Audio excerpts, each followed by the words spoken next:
ഇല്ല, റിയാക്ട് ചെയ്യണം. Very important ആണ്. ബ്ലോക്ക് ചെയ്യുന്നു, അടിക്കുന്നു. ഈ വില്ലന്മാർക്ക് ഇതൊക്കെ വേണം നിർബന്ധമാണ് ചേട്ടാ. അങ്ങനെയുള്ള ആള് സിനിമയിൽ വന്നിട്ട് ഇടിയായിരുന്നോ മേടിച്ചത്? ഇടി ഇങ്ങോട്ട് മേടിച്ചോണ്ടിരിക്കണായിരുന്നു. അതാ ഞാൻ ചോദിച്ചു, ഇടിയല്ലേ മേടിച്ചോണ്ടിരുന്നത്? വർഷങ്ങളോളം. എനിക്ക് സ്റ്റണ്ട് ചെയ്യണം ചേട്ടന്റെ ഒപ്പം. ശരിയല്ല. ഞങ്ങൾ അവതരിപ്പിക്കുന്ന പുതിയ കഥാപാത്രമാണ് റാംബോ സ്റ്റാൻലി. അല്ല ചേട്ടാ? നമസ്കാരം. ചേട്ടൻ സിനിമ സ്റ്റണ്ട് മാസ്റ്റർ ആണ്. ഇപ്പൊ പുതിയതായിട്ട് ചേട്ടൻ ചെയ്തേക്കുന്ന പടം ഒരു കടത്തനാടൻ കഥ. ഓക്കെ. അതിന് മുന്നേ ആദ്യമായിട്ട് ചെയ്തത്.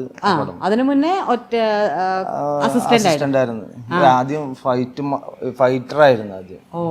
സിനിമയിൽ ഫൈറ്റർ ആയിട്ട് പോയിട്ടുണ്ടായിരുന്നു. ഒരുപാട് സിനിമയിൽ ചെയ്തു. ചേട്ടന്റെ ഇവിടെയൊക്കെ ഇങ്ങനെ മുടിയൊക്കെ ഇങ്ങനെ കെട്ടി വെച്ചിട്ടൊക്കെ അല്ലേ കാണിച്ചേ? ഈ വില്ലന്മാർക്ക് ഇതൊക്കെ വേണം നിർബന്ധമാണോ ചേട്ടാ? അത് ഞാനൊരു ഡാൻസർ കൂടിയാണ്. പ്രൊഫഷണൽ ഡാൻസർ ആയിരുന്നു. കലാഭവനിൽ ഒരു 6 വർഷത്തോളം ഇൻഡിവിജ്വൽ പെർഫോമർ ആയിരുന്നു. മൈക്കിൾ ജാക്സൺ ആയിരുന്നു.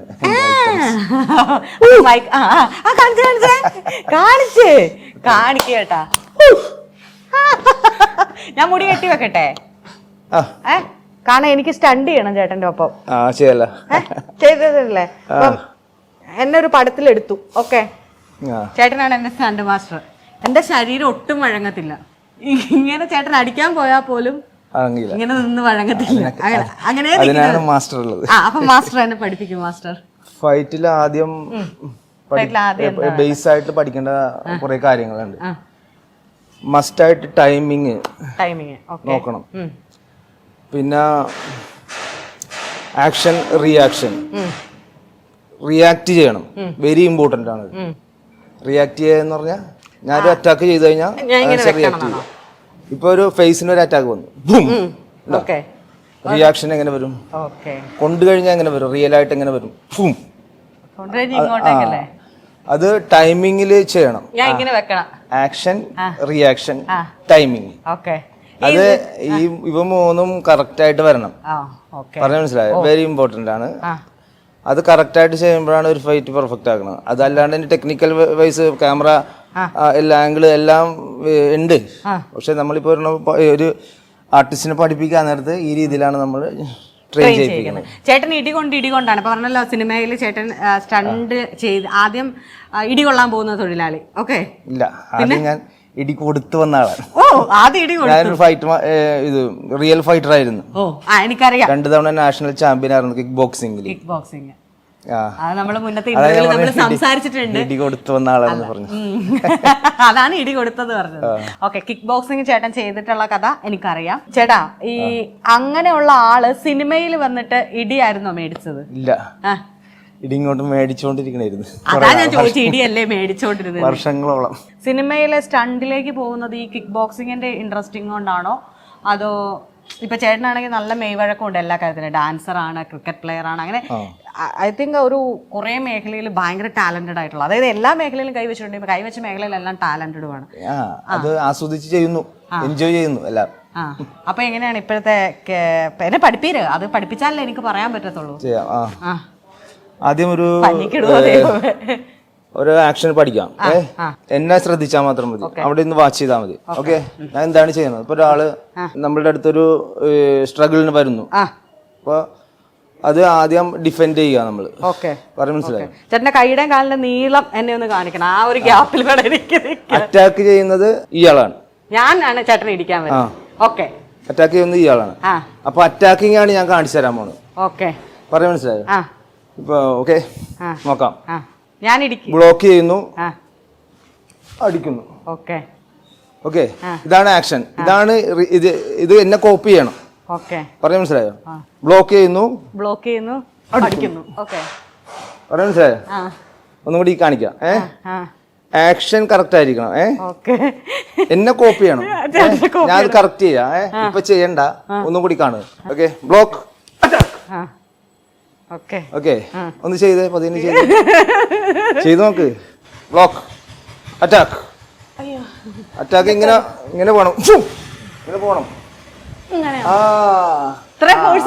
വരണം. ചേട്ടാ, ഇത് കഴിയുമ്പോഴത്തേക്ക് നമ്മുടെ കൈക്കില്ല നല്ല വേദനയല്ലേ? അത് വേദന ഉണ്ടാവും. അല്ല ഇത് എനിക്ക് തന്നെ അത്രയും ഫോഴ്സേ ആ ഇതിന് ഒരു ഫോഴ്സ് ഇല്ല. അപ്പൊ ഇവിടെ ജർക്കിംഗ് ആവുന്നോണ്ട് എന്റെ കൈ ആക്ഷൻ നമുക്ക് ഈ രണ്ടാമത്തെ സ്റ്റെപ്പ്, രണ്ടാമത്തെ സ്റ്റേജിലേക്ക് നോക്കാം. രണ്ടാമത്തെ സ്റ്റേജ് എന്ന് പറയുമ്പോൾ രണ്ടുപേരും കൂടി വന്ന് ചെയ്യണ ഒരു രീതിയാണ്. അപ്പൊ ആദ്യം പറഞ്ഞില്ലേ ബ്ലോക്ക് പറഞ്ഞില്ലേ, ഒരു അറ്റാക്ക് ഞാൻ ഇവിടെ ചെയ്യുന്നു ഉണ്ടോ, അത് ബ്ലോക്ക് ചെയ്യണം.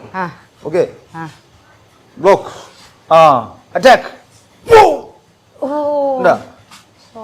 Okay ready, ready, okay ready.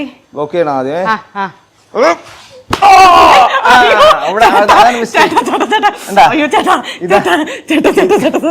ഇല്ല ഇല്ല, ആ മിസ്റ്റേക്ക് ചേട്ടൻ്റെ തന്നില്ലേ? അയ്യോ അടിയൊക്കെ കുഴപ്പമില്ല, സ്ഥിരമായിട്ട് കൊള്ളണതാ. ഒന്നുകൂടി നോക്കാം. അപ്പൊ അത്ര ഇങ്ങനെ പോണം അല്ലേ? അപ്പൊ ആ അടി കൊണ്ട പോലത്തെ ഫീലിങ്സ് ഇപ്പഴത്തെ ആൾക്കുണ്ടാവണം. അപ്പൊ അത് ഒഴിഞ്ഞു മാറാനാണെങ്കിലോ, ഇപ്പൊ ഈ അടി അടി കൊണ്ടിട്ട് ചേട്ടൻ ഇങ്ങനെ പോയത് പോലെയും ഇത് കറക്റ്റ് ഇപ്പം ചിലപ്പോ ഇങ്ങനെ ആ അടി ഇവിടെ കാണിക്കുമ്പോ ചിലപ്പോ ഇങ്ങനെ കവിളൊക്കെ ഇങ്ങനെ ഫീൽ ആക്കിട്ടൊക്കെ കാണിക്കത്തില്ല, വേറെ ഷോട്ട് എടുക്കും, അതിങ്ങനെ തന്നെ വെച്ചിട്ട് തന്നെ എടുക്കും. അത് ഇപ്പൊ ഈ ആംഗിളിലാണ് നമ്മൾ എടുക്കുന്നത്. അത് ഈ നമ്മുടെ അടി മാസ്ക് ചെയ്യുന്ന ആംഗിളാണിത്, പറഞ്ഞ മനസ്സിലായി? ഇവിടെ അത് ഫീൽ ചെയ്യില്ല, പറഞ്ഞ മനസ്സിലായി? ഇപ്പൊ ഇവിടെ നിന്ന് വരുമ്പോ ക്യാമറയിൽ അടി കൊണ്ടതായിട്ട് നമുക്ക് തോന്നും. ചേട്ടൻ എന്നെ ഒന്ന് അടിച്ചേ. അയ്യോ, ഞാൻ ബ്ലോക്ക് ചെയ്യാൻ പോയതാ. അത് പരസ്പരം അടിച്ചു തീർത്ത് എന്നെ ഒന്ന് തടുത്താ മതി. അത് എക്സ്പീരിയൻസ് ഇല്ലാത്തതുകൊണ്ടാണ്, ആ രീതിയിൽ തന്നെ ചെയ്യണം. അത് ഒന്നും കൂടി നോക്കാം നമുക്ക്. ഞാൻ പേടിച്ചു പോയി. ഓക്കെ റെഡി, അടി, അതാണ് ആക്ഷൻ. ഒരടി ഇങ്ങോട്ട് അടിക്ക്, അടി അടി, ബ്ലോക്ക്, അവിടെ റിയാക്ഷൻ വരണം. ഓക്കെ ഒന്നുകൂടെ നോക്കാവേ. ഇത് രണ്ടാമത്തെ റിയാക്ഷൻ അല്ലേ? ഓക്കെ, ഇങ്ങനെ ഇയാളുടെ റിയാക്ഷൻ ഇങ്ങനെ തടുക്കുന്നു. ഇവിടെയായിട്ടാണ് അടി കൊള്ളണമല്ലോ, ഇങ്ങനെ പോണം. ഉണ്ടാ, അത് കറക്റ്റ് ടൈമിങ് ആയിരിക്കണം. കണ്ടാ, ഈ കൈ കൊണ്ട് തടുക്കുന്നു, അടിക്കുന്നു, റിയാക്ഷൻ ഇങ്ങനെ പോണം. ഉണ്ടാ, ഹെവി ടാസ്ക് രാവിലെ. അത് റിയാക്ഷൻ ചെയ്ത് കഴിഞ്ഞിട്ട് നമുക്ക് പെയിൻ വരുമല്ലോ, ആ പെയിൻ ഇവിടെ കാണിക്കണം, ഇവിടെ ഇങ്ങനെ പിടിക്കണം, അത് ഫീൽ ചെയ്യണം, ഓഡിയൻസിന് ഫീൽ ചെയ്യണമല്ലോ. പറഞ്ഞ മനസ്സിലായോ? അപ്പൊ അടി കൊണ്ട് റിയാക്ട് ചെയ്ത് അടുത്ത സെക്കൻഡില് അങ്ങനെ വരണം, മനസ്സിലായോ? ആ റിയാക്ഷൻ ഫേസിൽ വരണം. അത് പിന്നീട് നമുക്ക് കട്ട് ഷോട്ട് ആയിട്ട് എടുക്കും. പറഞ്ഞ മനസ്സിലായോ? കട്ട് ഷോട്ട് ആയിട്ട് എടുക്കും. ഓക്കെ, ഇതാണ് ബേസ്. നിങ്ങൾ ഒരാളെ ഇപ്പൊ ഞാൻ പറഞ്ഞ ശരീരം ഒന്ന് ഫ്ലെക്സിബിൾ അറിയാൻ പാലാത്ത ഒരു ഫൈറ്റർ ആണെങ്കിൽ നമ്മള് ആദ്യം ആ ഫൈറ്ററിനെ നമ്മുടെ അസിസ്റ്റന്റിനെ കൊണ്ട് ട്രെയിൻ ചെയ്യിപ്പിക്കും, ഈ രീതിയിൽ ട്രെയിൻ ചെയ്യിപ്പിക്കും. അത് കഴിഞ്ഞിട്ടാണ് ക്യാമറയിൽ റിഹേഴ്സൽ ചെയ്യും. അത് കഴിഞ്ഞിട്ട് ഫൈനൽ ടേക്ക് വരും. എങ്ങനെ ഉണ്ടായിരുന്നു കടത്തനാരിലെ എക്സ്പീരിയൻസ്? അതെന്റെ ഫസ്റ്റ് എക്സ്പീരിയൻസ് ആയിരുന്നു. അത് വലിയൊരു കഥയാണ്. ഈ ആ സിനിമയിലേക്ക് വരുന്ന ഒരു കഥ. സ്കൂൾ ഫ്രണ്ട് ബെന്നി എന്നാണ് പുള്ളിയുടെ പേര്. ആ പുള്ളി വർഷങ്ങളായിട്ട് ഞാനിങ്ങനെ സ്ട്രഗിൾ ചെയ്യണ കാര്യം അവനറിയാം. അപ്പൊ അവര് ഒരു സിനിമ കുറെ നാളുകളായിട്ട് ഒരു സിനിമ ചെയ്യാൻ വേണ്ടി അവരും സ്ട്രഗിളിലായിരുന്നു. അപ്പോൾ പീറ്റർ സാജൻ എന്ന് പറഞ്ഞൊരു ഡയറക്ടറാണ്, പുള്ളി നല്ല കഴിവുള്ള ഒരു വ്യക്തിയാണ്. ഡയറക്ടറാണ് അത് ഡയറക്റ്റ് ചെയ്യണത്. ഫിനാൻഷ്യലി അവരുടെ പ്രോജക്റ്റ് ഭയങ്കര ഡൗൺ ആയിരുന്നു. അപ്പോൾ ഫൈറ്റിന് മാറ്റിവെക്കാനായിട്ട് ഇത് ഫണ്ട് ഉണ്ടായിരുന്നില്ല, ഫണ്ട് അധികം ഉണ്ടായിരുന്നില്ല. അതിന് ഈ നല്ലൊരു പ്രൊഡ്യൂസറൊക്കെ ഉണ്ട്, പക്ഷെ ഇവർ ഉദ്ദേശിച്ച രീതിയിൽ അത് തീർക്കണമെന്നുണ്ടെങ്കിൽ നല്ല രീതിയിൽ കോസ്റ്റ് ആവും. അപ്പോഴാണ് അവര് ഈ ഒരു വലിയൊരു ഫൈറ്ററെ ഫൈറ്റ് മാസ്റ്റർ വെച്ച് കഴിഞ്ഞിട്ടുണ്ടെങ്കിൽ അയാൾക്ക് നല്ല റെമുനറേഷൻ കൊടുക്കണമല്ലോ. അപ്പോഴാണ് അവരുടെ ചിന്തയിൽ ഇങ്ങനെ ഒരു സംഭവം വന്നത്. ഇങ്ങനെ ഒരു റാംബോ സ്റ്റാൻലി എന്ന് പറഞ്ഞൊരു കൂട്ടുകാരനുണ്ട്, അത് ബെന്നിയാണ് എന്നെ പരിചയപ്പെടുത്തുന്നത്. അവൻ ഡയറക്ടറിനോടും പ്രൊഡ്യൂസറോടും പറയണം, ഇപ്പം ഇങ്ങനെ ഒരുപാട് സിനിമയിൽ അവൻ മാസ്റ്റേഴ്സിൻ്റെ അസിസ്റ്റൻ്റായിട്ട് ഇപ്പോൾ ചെയ്തുകൊണ്ടിരിക്കുകയാണ്. അപ്പോൾ നമുക്ക് അവനെ വിളിച്ച് ചോദിക്കാമെന്ന് പറഞ്ഞു. അങ്ങനെ ആ വർക്കിൽ എന്നെ അവർ ഇൻവൈറ്റ് ചെയ്യണേണ്. ആ വർക്ക് ചെയ്യാൻ പറ്റുമോ എന്ന് ചോദിച്ചു. എനിക്ക് കിട്ടിയ ഒരു വലിയൊരു ചാൻസ് ആയിട്ട് എനിക്കത് തോന്നിയത്. ഒരു കടത്തനാടൻ കഥ എന്ന് കേൾക്കുമ്പോൾ തന്നെ സ്റ്റണ്ടിന് കുറച്ച് പ്രാധാന്യം ഉണ്ടല്ലേ? കടത്തനാടൻ കഥ എന്ന് പറഞ്ഞാൽ മറ്റേ നമ്മളുടെ ഈ ഹിസ്റ്ററി അല്ല, കടത്ത്, അതായത് ഒരു കടത്ത് കഥയാണത്. കടത്ത് നാടൻ കഥ, പൈസ കടത്തുന്ന ഒരു സ്റ്റോറിയാണത്.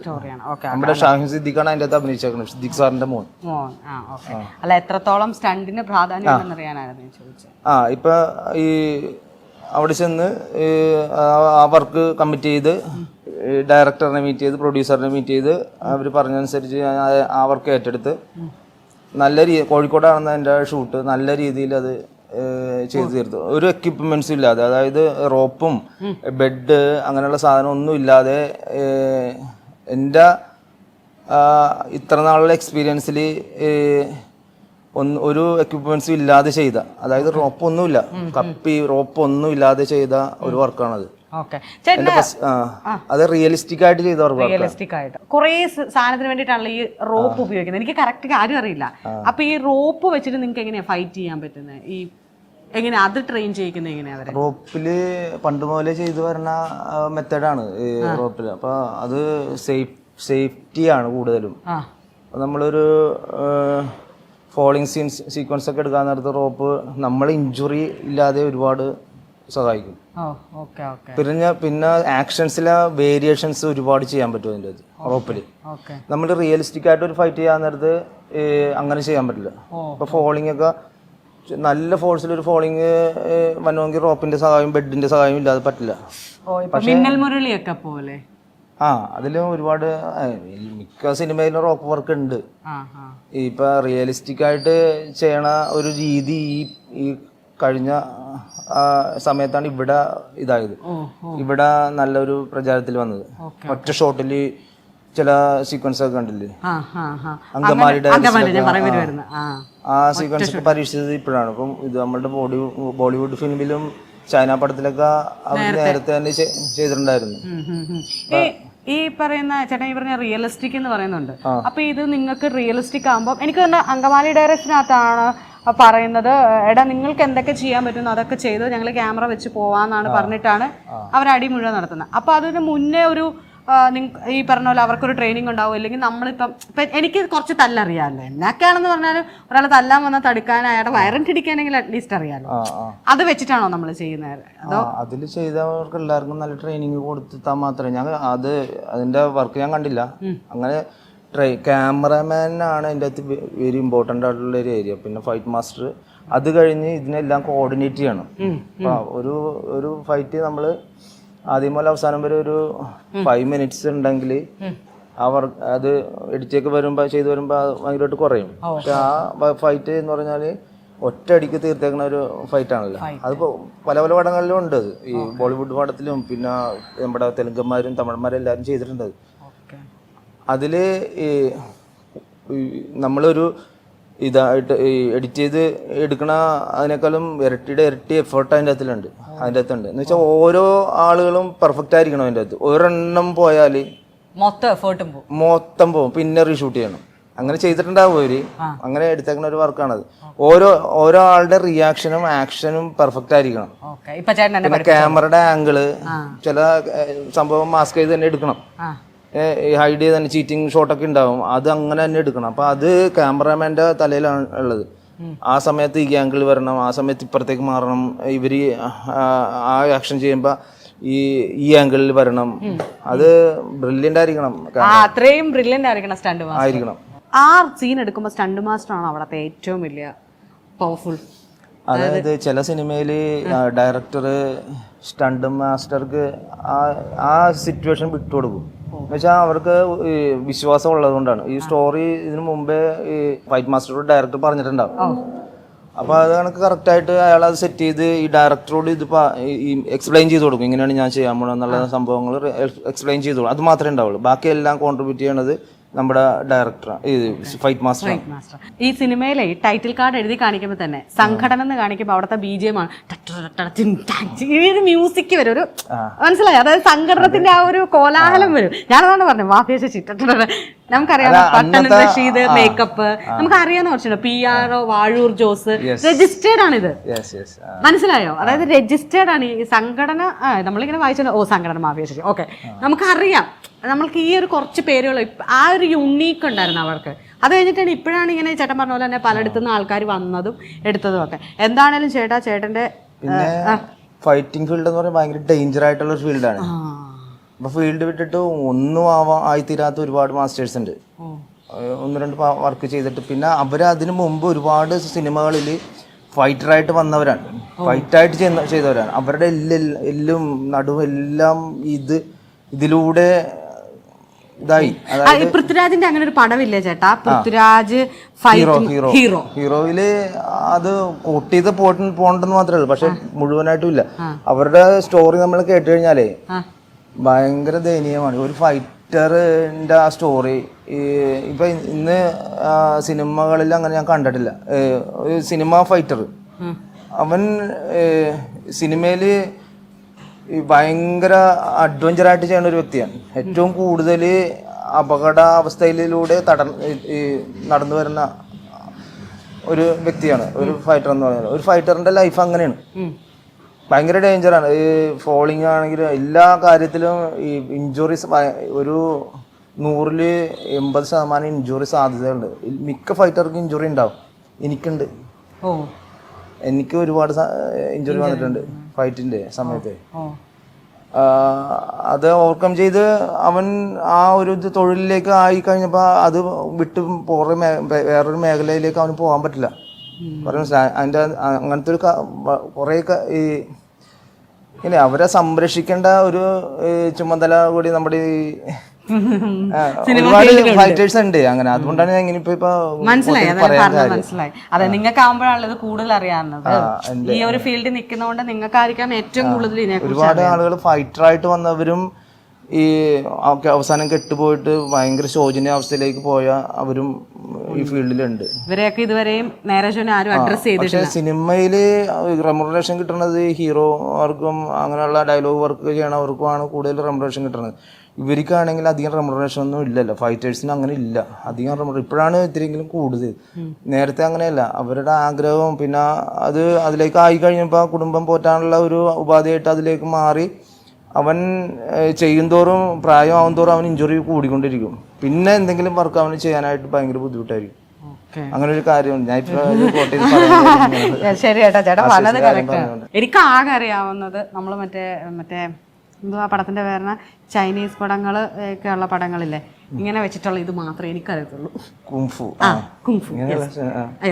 അത് മാത്രമേ എനിക്കറിയത്തുള്ളൂ. ഇത് മാത്രമേ എനിക്കറിയുള്ളൂ. ചേട്ടൻ അത് കുറച്ച് എക്സ്പാൻഡ് ആയിട്ട് കുറച്ച് ഇങ്ങനത്തെ ഷോട്ടൊക്കെ ഒന്ന് കാണിച്ചു തരുമോ? നല്ലൊരു ആക്ഷൻ ചെയ്താലും മതി. ശരി, എനിക്ക് ആക്ഷൻ കിട്ടിയാൽ മതി. എനിക്ക് അറിയാവുന്ന ഇതാണെന്നേ ഞാൻ പറഞ്ഞിട്ടുള്ളൂ. എനിക്കറിയാവുന്ന കാര്യം ഞാൻ പറഞ്ഞിട്ടുള്ളൂ.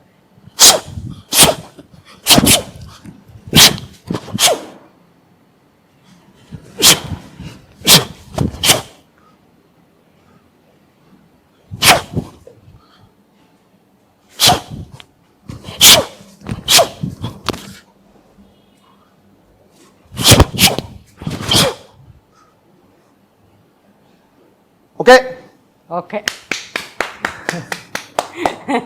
ഇത് ക്യാമറ നോക്കി നിങ്ങൾക്ക് അങ്ങനെ ചെയ്യേണ്ടതെന്നുള്ളതുകൊണ്ട് മറ്റേ ആളെയാണ് ഇടിക്കുന്നതെങ്കിലും നമ്മൾ ക്യാമറ നോക്കിയിട്ട് ഈ ആക്ഷൻ കാണുന്നത് നിങ്ങൾക്കത് കറക്റ്റായിട്ട് അറിയാലോ. എത്ര മിനിറ്റ് ബ്രീത്ത് ചെയ്ത് നിൽക്കണം അല്ലേ?